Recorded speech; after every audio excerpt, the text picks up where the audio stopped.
Жарлыгы чыкты. Бүгүн өкмөттө өлкө башчынын жарлыгынын негизинде улуттук идеологияны жайылтуу боюнча жумушчу топтун алгачкы жыйыны өттү. Ага мамлекеттик катчы Сүйүнбек Касманбетов баш болгон мамлекеттик органын өкүлдөрү, тарыхчы, маданият өкүлдөрү, академик, коомдук ишмерлер катышты. Жыйында идеологиялык стратегияга байланыштуу сунуштар берилди. Эми мына бүгүнкү идеологиялык бизди негизги багыттарды аныктоо жаатында ошол жумушчу топ президент тарабынан түзүлүп, биз ошол Кыргызстан келечекте 10-15-20 жылда каякты көздөйбүз. Улутубузду кантип сактап калабыз, дилибизди кантип сактап калабыз, маданият кайсы тармакта багыт ала баштайт. Бала бакчалардагы, мектептерден баштап биз улуттук баалуулуктарды, улуттук өзгөчөлүктөрдү эң мыкты улутту улут кылып көргөзө алган иш-чаралар ушул бүт идеологиялык концепциянын болобу, идеологиялык өнүгүүнүн багыты болобу, документти кандай атасак, мына ушул топ чечет, ошо жаатта иш алып барабыз. Алгач сөз тарых илимдеринин доктору профессор Сулайман Кайыповго берилип, ал болуу улуттук идеология менен мамлекеттик идеологиянын түшүнүктөрүн тактап алууну сунуштады. Биз мамлекеттик идеология деп көп сүйлөйбүз. Мамлекеттик идеологиябыз бар дегендер бар, мамлекеттик идеологиябыз жок дегендер да бар да. Анан ал мындай дегендей дей берет.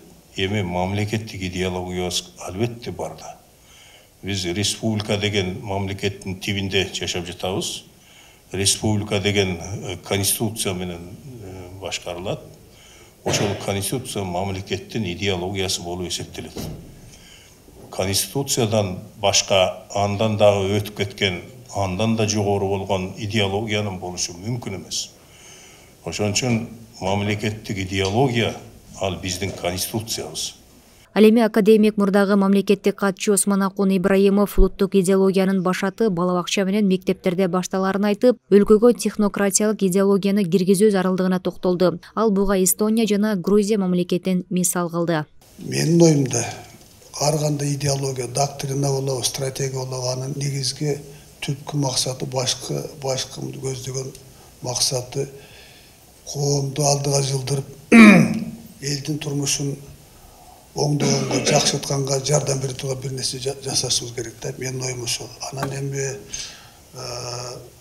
көкөйтөр манифест болобу, же болбосо доктрина болуп жазып коюш ал оңой эле. Баарыбыз дегелер минимум кандидат наугбуз, анан ошол үчүн андай жазып коюш колдон келет, чынын айтканда. Бирок ошо жанагы элдин турмушун оңдой турган нерсени кандай кылыш керек дегенде мен сизге туура түшүнөсүздөр деп ойлойм. Менин оюм мындай. Бүгүнкү күндө Кыргызстанга технократиялык идеология, технократический идеология керек.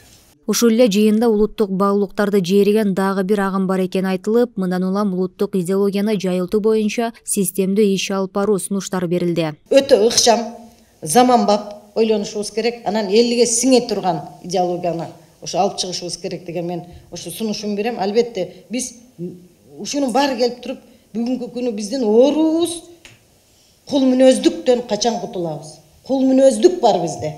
Муну сүйлөп койсом эмне дейт? Оң тарабым эмне дейт? Сол тарабым эмне дейт? Улуу агалар эмне дейт? Большой брат дегендей улуу агалар эмне деп коет деген биз түшүнүктөн кетип, биз улуттук мындай биз өзүбүздүн нарк насилибиз, баалуулугубуздун төгөрөгүнө сөз кылышыбыз керек да. Улуттук идеологияны жайылтуунун дагы бир жолу тарыхый кино жана сериалдарды тартууну күчтөндүрүү керек. Мындай пикирди драматург, сценарист Жеңишгүл Өзүбекова билдирди. Ал кино, сериалдар аркылуу өзүнүн идеологиясын жайылтып жаткан Түркия мамлекетин мисал кылды. Анда бүгүнкү күндөгү эң башкы тренд, эң башкы иш бул чындыгындагы сериал.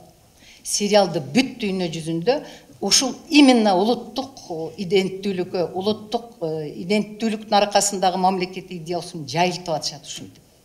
Жайылтуунун эң сонун ыкмасы ушул. Анан сиздерге дагы бир айткым келип атат. Биз социалдык, лирикалык, мистикалык жана башка фантастикалыкты тартып азыр эч кимди таң калтыра албайбыз. Биз эми тарыхка ойлук мүмкүнчүлүк бериңиздер. Жыйындын соңунда айтылган сунуштар эске алынарын мамлекеттик катчы Сүйүнбек Касманбетов белгиледи. Атай кетсек, иштелип чыга турган документтин негизги беренелерин өлкөнүн улуттук нарк насили, тарыхы, маданияты, экономика, билим берүү, саламаттык сактоо, жаратылышты коргоо, жаштар саясаты жана башка тармактар түзөт.